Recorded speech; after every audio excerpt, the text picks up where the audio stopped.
That's not a real good look for Anna. Not hiring the competent person, putting in the dolt. I mean, I just think sometimes that what offends me the most is when people are really sloppy with the manipulations. It's like, if you're going to manipulate me and lie to me, I can at least give you some props for your creativity. But when you make such clunky, junky moves, like putting in the clear incompetent just because you can't deal with competition, I mean, that's bad luck.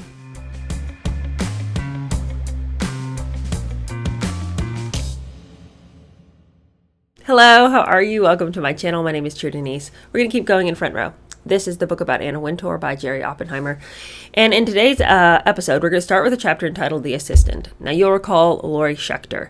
Lori Schechter was her assistant since way back when she was at New York Magazine. And she's kind of fallen down the ranks a little bit because of the closeness of a character named Gabe Doppelt, who is now Anna's #1 assistant. But she always had a good relationship with Lori Schechter, even though she now has somebody who's a little closer to her. She's always looked out for Lori and been maternal to Lori in a way that we've never actually seen with anybody else. But she respected Lori because Lori had the same drive and ambition that she did, and she saw something of herself in Lori. And so I think that as she saw herself reflected in Lori, she then took care of Lori. So after having an entire book in which we have watched Anna almost uncharacteristically look out and watch out for Lori and try to give her opportunities and try to make sure that she's coming up the ranks with her, we're now going to come to a chapter where I was shocked at the way Anna chose to treat Lori. And I'm surprised that I'm surprised, because at this point, I don't think there's any sacred relationship that she wouldn't trample over if it meant that the bottom line was going to be compromised. So it all comes down to her, and her ambitions are just not going to be stopped. Not even her long-standing friendship with Lori Schechter. And the fact that Lori to this day remains so loyal is pretty surprising. But at the same time, if you'd had 90% of the relationship go well with a person, I guess it speaks well for Lori that she's not throwing Anna under the bus because of this circumstance, but it's pretty bad. So let's dive right in. Anna had brought Lori Schechter a long way since she first hired her as her personal gopher at New York Magazine. With Anna as her mentor, Schechter had earned the kind of respect and hash marks that got her the first fashion editor's job at Rolling Stone, and was brought back by Anna as a ranking editor at HG and now at Vogue. Schechter's name had become known in the fashion business and the media, and she was viewed as a contender. When Anna was running British Vogue, she had even recommended Schechter to Carrie Donovan at the New York Times for a prime spot on the Sunday magazine style section staff, and made that generous gesture despite the fact that Schechter had disappointed her by not following her to London. Anna clearly saw in Schechter the kind of ambition and drive that had taken her to the top of the fashion magazine field. She liked and respected her spunk and hard work. Or at least that was the feeling Schechter had, and there was never a reason to feel otherwise. Anna even felt maternal toward Schechter. That was amply and graciously demonstrated when Schechter eloped, and Anna, overwhelmed with launching her Vogue, actually took time from her hectic pace to plan and toss an elaborate dinner for her. It was quite an affair, held in Anna's townhouse with celebrity florists handling the flower arrangements and celebrity caterer Glorious Foods preparing the supper. While Anna offered Schechter the option to choose from the menu, she strongly suggested lamb, so that's what Schechter chose. Do as the boss does. Most of the organization for the party was handled by Anna's new favorite lady-in-waiting, Gabe Doppelt, who had taken the job of Anna's assistant in London when Schechter declined to make the move. And Condé Nast picked up the tab. After all, this was a bash Anna was tossing. Schechter was a respected employee, and a lot of big names in the fashion world were invited. Marc Jacobs, Simon Doonan, among others. Anna's philosophy was always to combine pleasure with business, and her world was the job. She was charming about throwing a party for me, and I thought it was all very wonderful to have a close relationship with her, says Schechter. By 1990, though, Schechter was getting antsy for a couple of reasons. She hadn't moved up the ladder under Anna, as she thought she would, and she could see that Gabe Doppelt had gotten closer to Anna in Vogue's inner circle. Schechter had kept her eye out for other opportunities, and one suddenly came along. Interview magazine, which had once rejected Anna for a job, had approached Schechter with an appealing offer to oversee fashions and style. She went to Anna and told her, and was shocked by her reply. She said, "I'm not supposed to tell you, but there's something that they've been talking about you for at Condé Nast, And in light of this situation, it's something that you should know about. Go back to your office, and I'll call you. Lori, you know too much about Anna to believe any of this, but... Within the hour, Anna called and told Schechter, go see Cy Newhouse. Schechter couldn't believe what she was hearing. Newhouse was telling her that she was being seriously considered for the top job at Mademoiselle. He said it wasn't a move that they were going to make right away, but that they were considering it, said Schechter, who saw the possibility as my dream job. I mean, I was thrilled.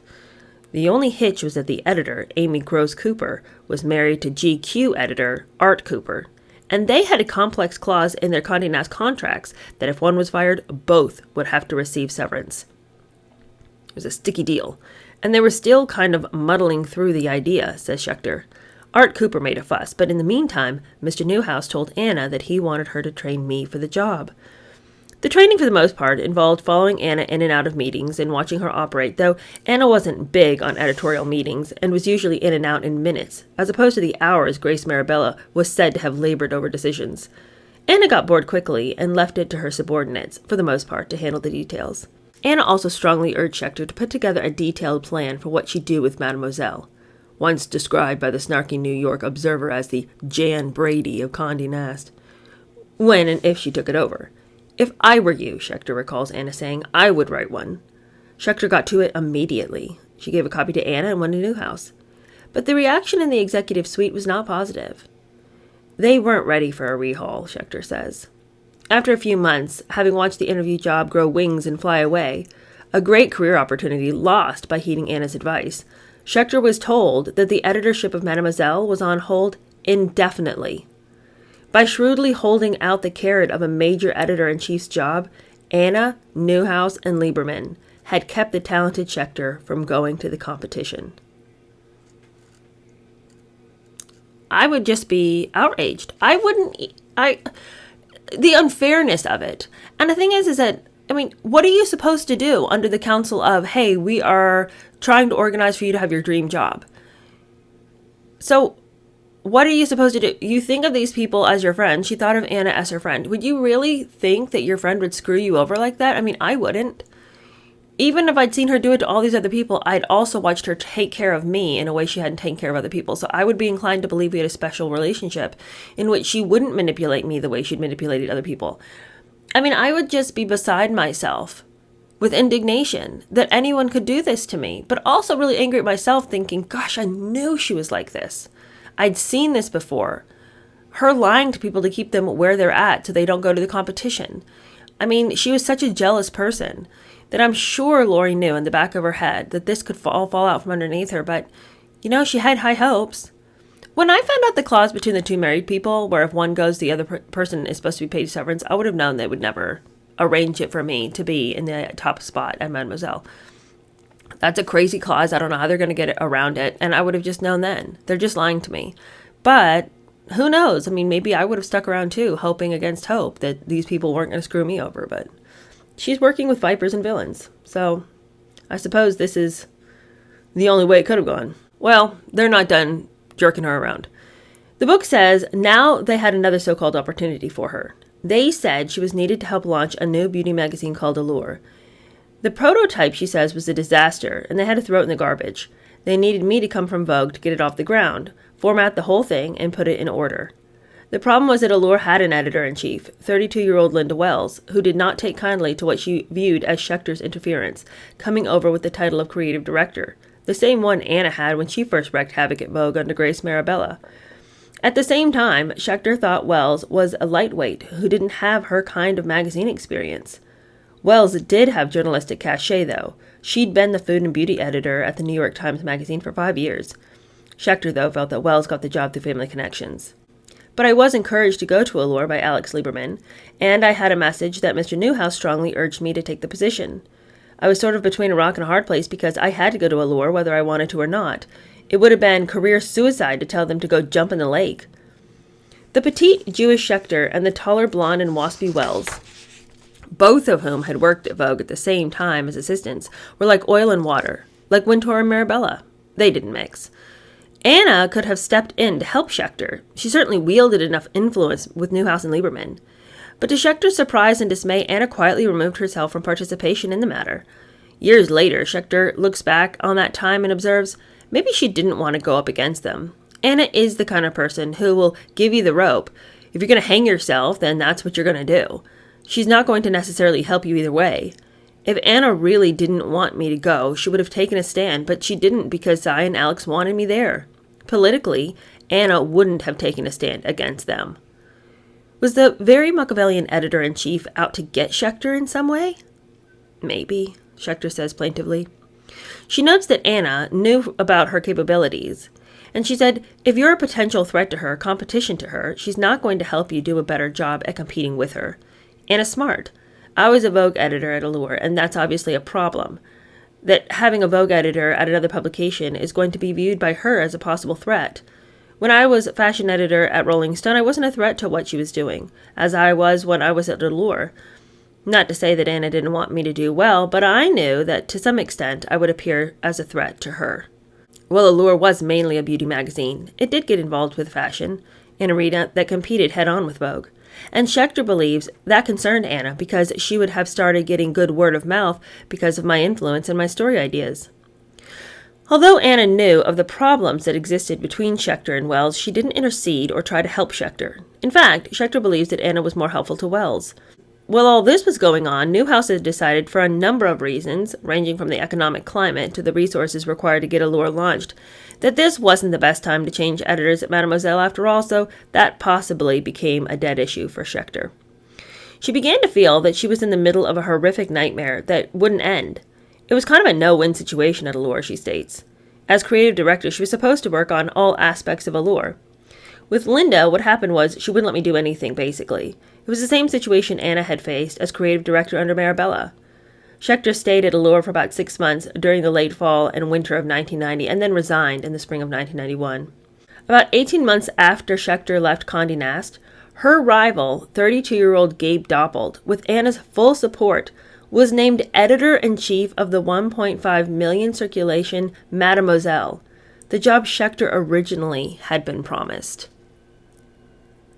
The betrayal. It was my finding and recommending Gabe to Anna, she says, that started Anna's relationship with her, and they became close friends. Schechter wasn't at all surprised that Doppold got the job that she had coveted. Gabe's clever. She knows how to play her cards right. Her contacts, she knows a lot of people. She's very British and she's very private, and in that way she's very much like Anna. Anna was a great supporter of hers and has done great things for her. Doppold replaced 45-year-old Amy Gross Cooper, editor since 1980. Her promotion to editor-at-large for all Condé Nast publications was reported to have been a complete sham, the standard move when a veteran employee isn't wanted at a certain position anymore. Which, by the way, is the position that Anna Wintour now has. Isn't that interesting? A native South African whose family moved to London when she was in her mid-teens, the brash and aggressive Doppold was the invention of the two most powerful women in the business, Anna and Tina Brown. Doppold had been a loyal assistant to both, starting by answering phones at 18 for Brown when she was the editor-in-chief of Britain's Tatler, and then moving on to Anna, beginning at British Vogue, from where Doppold rose to editorships under her at HG and American Vogue. On taking on her powerful new job at Mademoiselle, Doppold declared, "We live and breathe frocks, but we also want to make the magazine face issues in a modern, amusing manner." But in less than a year, she failed miserably. And I don't know a lot about the magazine business, which has, I think, been abundantly clear over the course of this book, but I have to say, even I am surprised at the story ideas that she had. Listen to this. Her first issue appeared on newsstands in March 1993. It included a recipe for peanut butter pie and Cool Whip from the Junior League cookbook, and an advice column on spotting and removing one's own nasal detritus. The covers were even more over the edge, druggy-looking grungy girls with cover lines that read, "Cool clothes from Kmart." Oh no. We certainly are the Jan Brady of the publishing world, aren't we? 6 months later, on September 29th, 1993, she was out, though the Condé Nast press release with Cy Newhouse's name on it diplomatically stated that she had resigned. "I had one vision of the magazine," she said, "and they had another." Newhouse said that there were conceptual differences that we have been unable to resolve.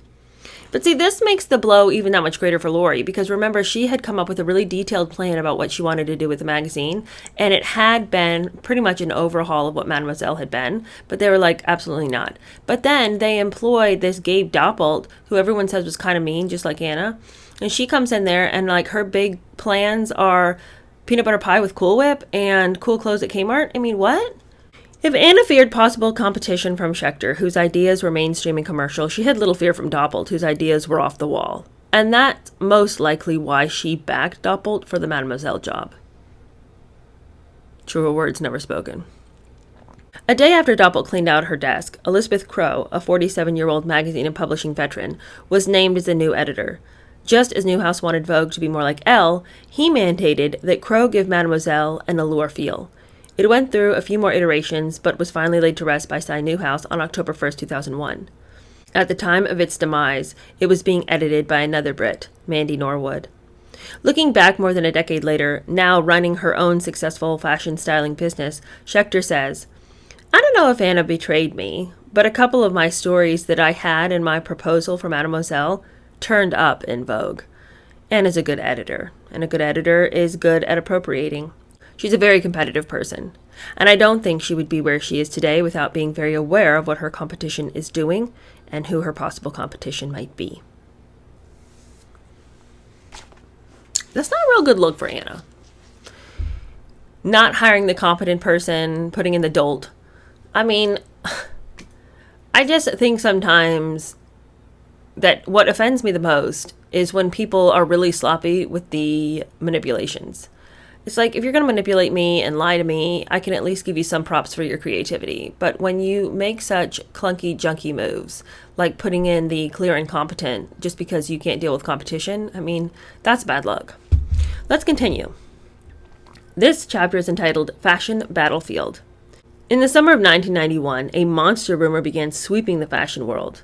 The hot buzz was that Liz Tilbris, who loathed Anna and whom Anna detested, was on the short list to take over American Harper's Bazaar. As a side note, there's so many names. Let me just remind you, Liz Tilbris was at British Vogue, and the other woman who worked with them was Grace Coddington. You'll recall that Grace had left British Vogue because she couldn't take it anymore, gone over to the U.S. to work for Calvin Klein. When Anna took over American Vogue, Grace Coddington was like, you know what? I actually don't enjoy working for just one designer. I miss the fashion magazine world where I got to do lots of things with lots of fashion and lots of different looks. So she called Anna and said, can I come back? And Anna was like, yes, I will hold out my scepter. You may approach, So basically, Grace comes back, shuffling in, head down, like, what can I do for you, Your Majesty? But she gets a job with Anna Wintour, right? So that was Grace's deal. But Grace had worked with Liz Tilbris. Liz Tilbris had hated Anna and had also tried to leave Anna's British Vogue. And she had accepted a job, I think, with Ralph Lauren, or maybe she also got a job with Calvin Klein. I can't remember how it worked out for her, but when she wanted to tell Anna, hey, I'm leaving, my bags are packed, I'm going, there's nothing you can do about it, Anna was like, actually, no, because I'm leaving first. So she scuttled back to America to do and to ruin HG. And then Liz Tilbris took her job at British Vogue. So that's who Liz Tilbris is.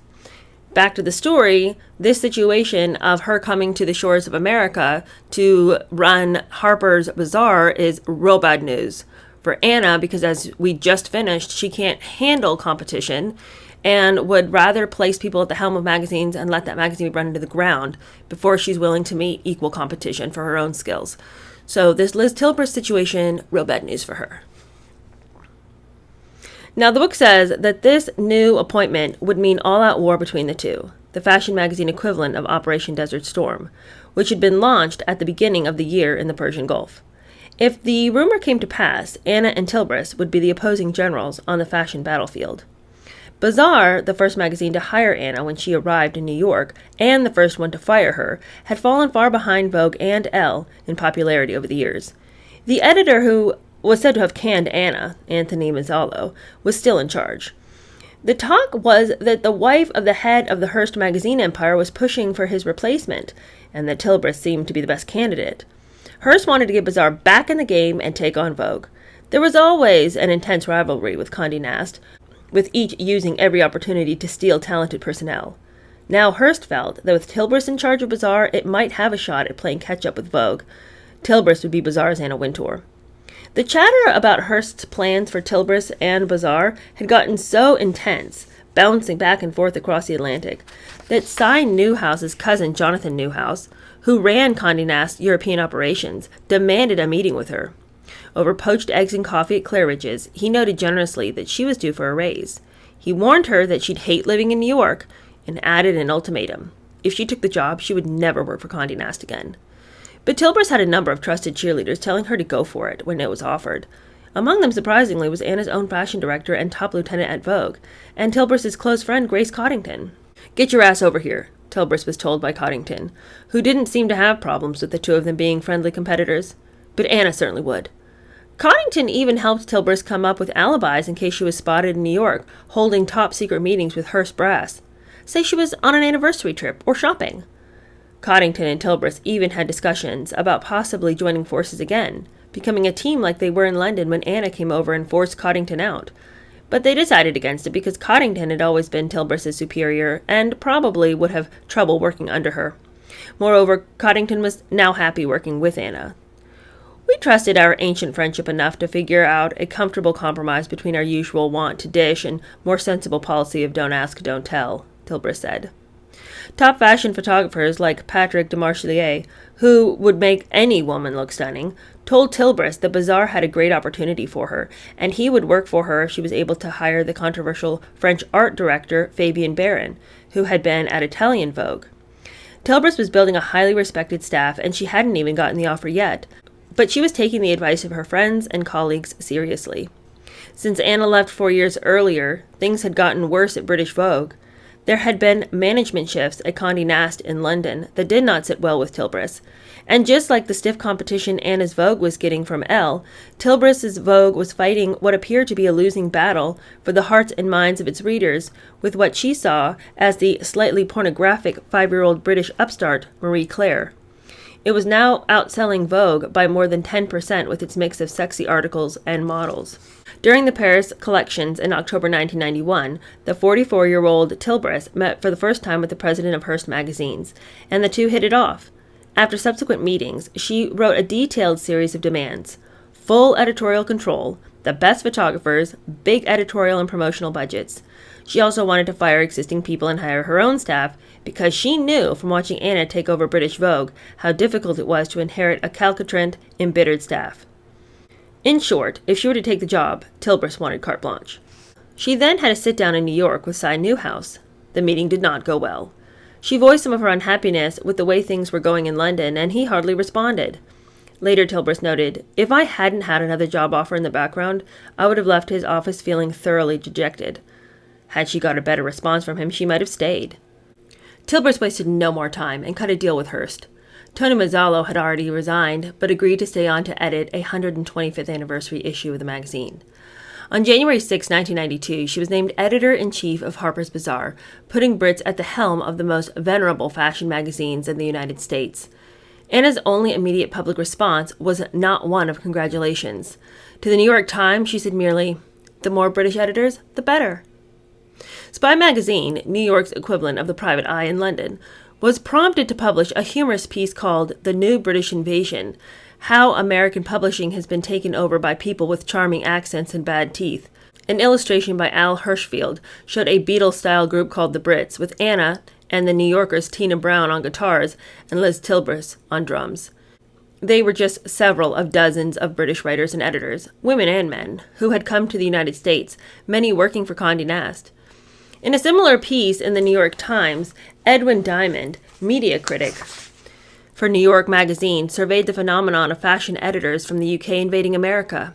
He concluded, "I don't think that there's any confirmed data that says that British women have better taste or sharper editing instincts than American women." Image, accent, and snob appeal were thought by observers to be the Brits' main selling points to U.S. magazine publishers. Anna didn't offer a private salute to Tilbury either. "I didn't get any flowers of congratulations from her," Tilbury said later. "No matter what either of us said, pleadingly and privately to reporters, to play down our personal rivalry, the press on both sides of the Atlantic were intent on setting up a catfight. Anna versus Liz, Vogue versus Bazaar, Condé Nast versus Hearst. It was just too juicy to resist. But it was true. The catfight, the rivalry, and the media circus. In London, readers are woke to the headline, Liz and Anna wage savage frock war, in the Daily Express. The story declared that Tilbury's appointment had set handbags flailing in the outwardly elegant, intrinsically vicious world of high fashion. It went on to report that Anna is certainly not laying out the welcome carpet. The frock war between the bodicas of fashion is savage, and fingernails are blood red. There was truth to what Fleet Street was reporting. In Paris at the couture previews, Anna sat stone-faced at a table just a few feet away from Tilbury and never said a word to her, refused even to acknowledge her presence. Ponytailed Karl Lagerfeld, a designer for Chanel, fluttered between the two of them in hopes of warming the chill, but to no avail. Threatened with being banned from its pages, Vogue photographers and models were put on notice not to work for Bazaar. The other side made the same declarations. A Vogue editor at the time says, every time a photographer got an offer from them, we upped the ante. If they beat us and got a photographer we wanted, it cost them huge money. Tilbury tried to convince photographers that they would have more freedom working for her than for Anna. Anna Wintour's style, as I knew from working with them, Tilbury said, is prescriptive. She tells people what she wants, and they have to come back with it. If it's not what she has in mind, she kills it. I kept repeating that Bazaar was going to be far more democratic. The battle for the photographer Peter Lindbergh, who shot Anna's first American Vogue cover, underscored the kind of hardball both sides were playing. When Tilbury got word that Lindbergh was ready to sign a contract with Bazaar, she booked the next flight to Paris to meet with him. But when she arrived at Kennedy Airport, she ran head-on into Cy Newhouse, also Paris-bound and determined to have Lindbergh sign a Vogue contract for more money. Tilbury won. The creative freedom she promised did the trick. She also got Demarchelier to shoot exclusively for her. All of this Anna brushed off. Her philosophy, and that of Condé Nast, was that there were always others out there. Tilbury's salary, along with perks, was more than $1 million. Anna was the highest-paid magazine editor in the world, earning close to $2 million, with built-in bonuses in her contract for circulation gains that could bring in 7 more figures. She had a bottomless clothing budget and an enormous editorial budget, was surrounded by the most beautiful people in the world, had flower-filled suites when she traveled the world's most glamorous fashion capitals, had a Lincoln Town car at her disposal, could catch a flight on the Concorde whenever, and was wafer thin. Well, Tilbury wore a size 14, about which the British press had a field day. Indeed, Anna had the kind of glamorous, glitzy Olivia Goldsmith character life any woman worth her Manolos would covet. Still, she was envious of what Tilbury was getting from Hearst.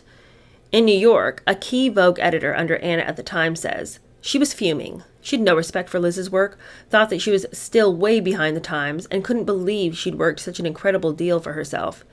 Anna put out the word, destroy Harper's Bazaar at any cost. She wanted to see Liz Tilbury embarrassed out of her job. Anna's all about beating the competition, keeping herself on top, pleasing Cy Newhouse. I felt like we were on a war footing. We were on a war footing.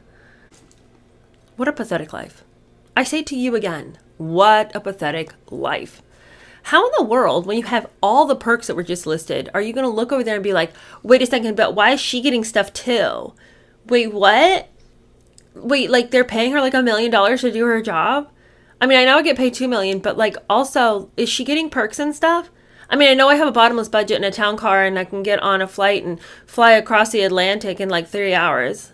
And I know that I can do whatever I want and I have everything at my disposal and no one ever says no to me. But wait a second, is she getting some money too? Are they paying her money over there to do a job? But I want that. I mean, I don't have time to be the editor of the magazine, but like, I don't want anyone to have anything if I don't get it. I mean, I know I have everything and what more could I actually want, but still. Attempting to put a happy face on their very real and unpleasant feud, Anna described her relationship with Tilbury as friendly and said they even intended to have lunch real soon. The media is just trying to make something out of nothing, she maintained. We had a conversation just the other day about facelifts. In fact, Anna wasn't about to give a break to Tilbury, or for that matter, anyone who wanted to glorify her in any way. Such was the case with the veteran British journalist Georgina Howell, who had interviewed Anna and her father for a candid London newspaper profile years earlier. Howell had won the Vogue talent contest at 16 and later had served as fashion editor of The Observer, had worked for the Sunday Times, and had written a number of books including Vogue Women and In Vogue, Sultans of Style and Season. Howell had also been Tina Brown's deputy editor at The Tetler. But by the early 90s, with a feud between Anna and Brown bubbling, there was a bidding war for Howell's services. Brown wanted her for Vanity Fair and Anna for Vogue. I had to decide between the two, Howell says, but Anna just offered me so much money that I had to accept it. Howell also had an arrangement to write pieces that would appear only in Great Britain for the London's Telegraph magazine, which at the time was edited by Anna's friend Emma Soames. One of Howell's first assignments for Soames was to go to New York and write a profile of the newly appointed Tilbrys, who was, Howell said, the toast of the town. Everyone thought she was wonderful. The article was only for British circulation for the Telegraph and would not appear in the United States. And so, as I always did when I went over to New York, says Howell, I dodged into Anna's office and said hello. And she asked, "What are you doing here?" When Howell said she was interviewing Tilbrys for a Telegraph profile, Anna went ballistic. She said, "Do you not consider that a conflict of interest?" I said, "Well, no, because it's for England, not America, and it's part of my London contract." And Anna yelled, "Well, I do!" And that was the end of it. My contract with American Vogue ran to its end and wasn't renewed. I thought Anna and I had an excellent relationship, and Anna and Liz Tilbrys were rivals in the marketplace. That's insane. Obviously, it's a big deal if a magazine like Harper's Bazaar appoints a new editor.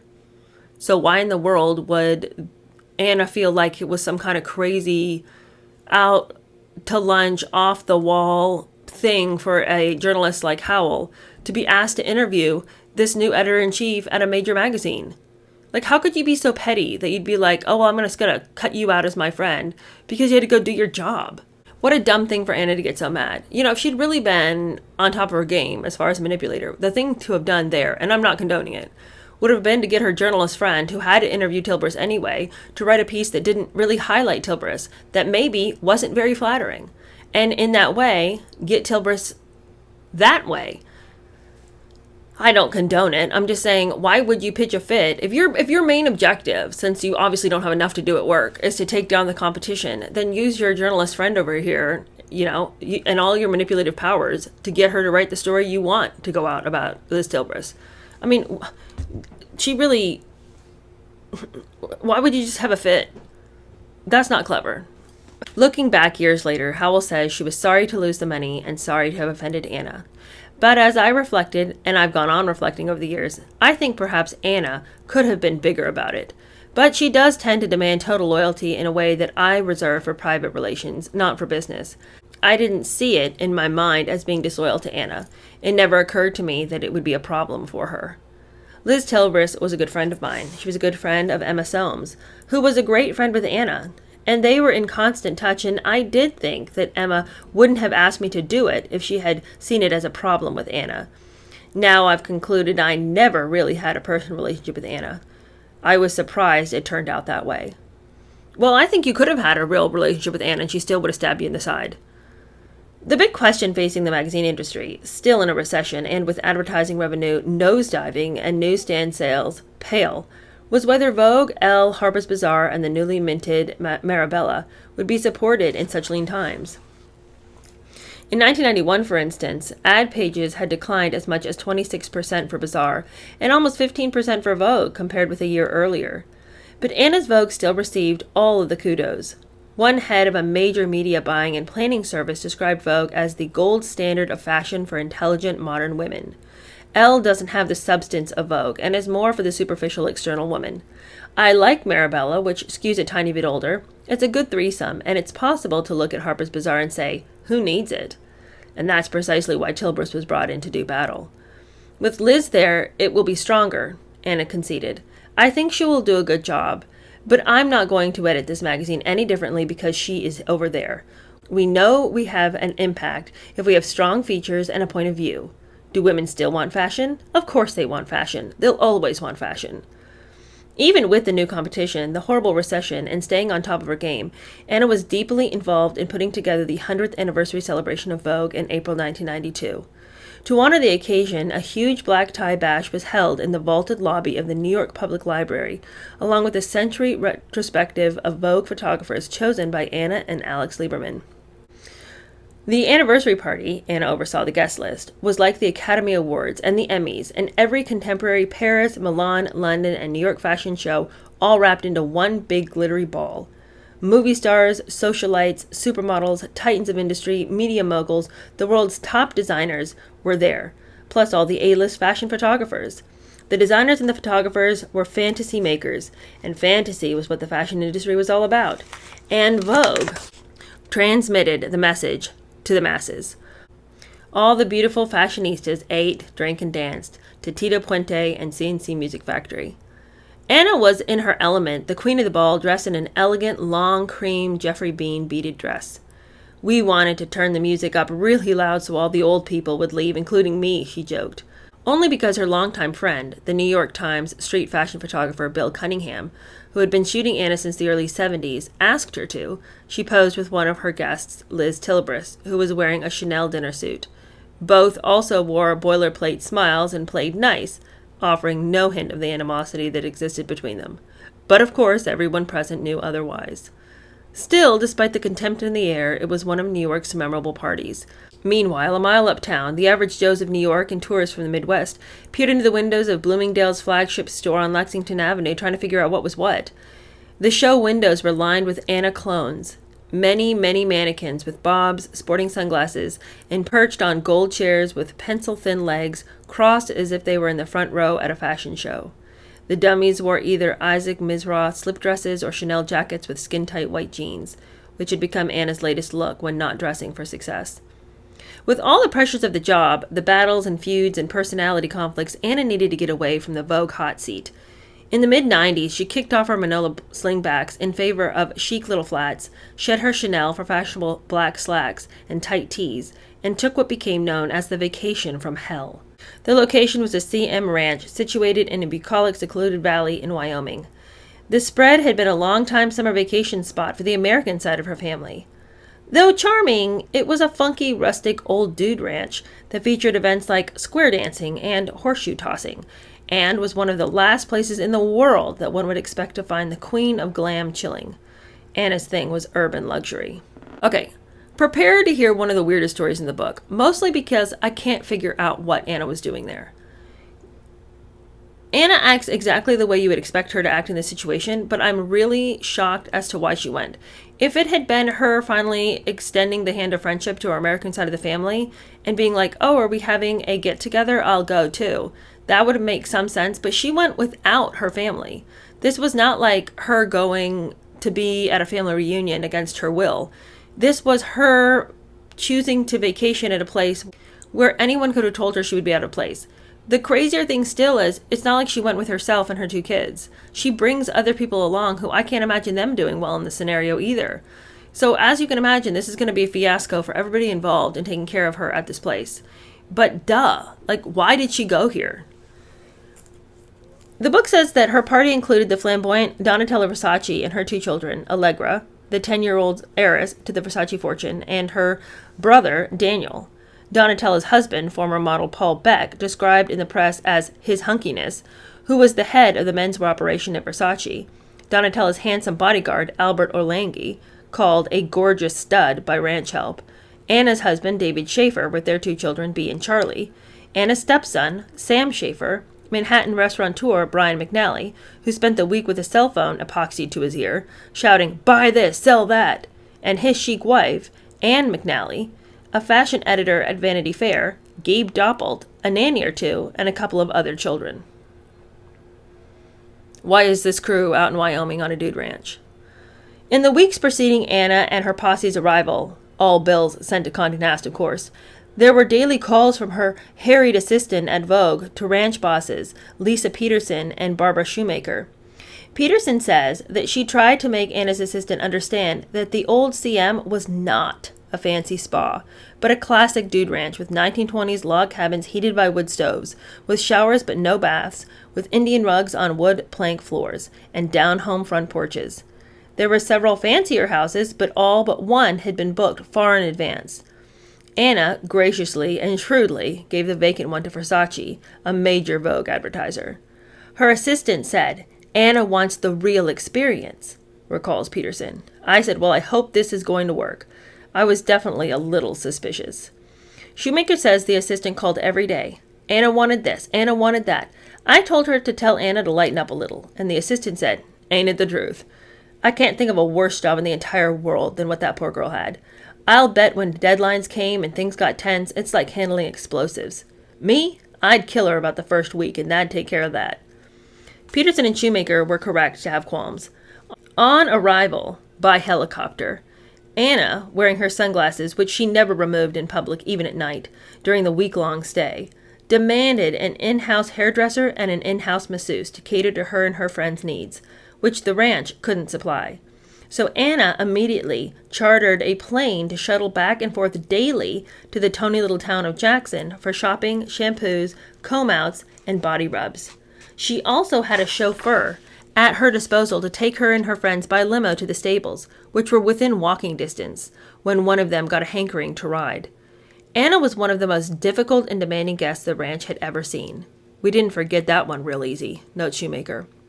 By coincidence, one of the young people working as a cabin girl and waitress was a young American relative of Anna's, Delia Gilkison, the teenage daughter of Anna's cousin Eliza, whom she hadn't seen or spoken to since the family reunion back in the 60s. "It was one of my daughter's first jobs," says Eliza Gilkison, "and Anna knew that a relative was working there, but Anna never even spoke to her, gave her the cold shoulder. Anna knows about us, the Gilkisons, and she couldn't care less. She's a snob." Word of Anna's snub soon spread to other Gilkisons, including Patty Gilkison Agnew, who felt Anna hadn't changed much since her chilly visit in New York as a teenager years earlier with Agnew's sister, Neil Thorpe. "I heard Anna was very cold to Eliza's daughter," says Agnew. "She didn't pay much attention to Delia." The first evening the glitzy Wintour party showed up at the ranch's homey family-style dinner, Anna clearly wasn't a happy camper. Summoning Peterson with a patrician wave of her hand, she said, "You understand.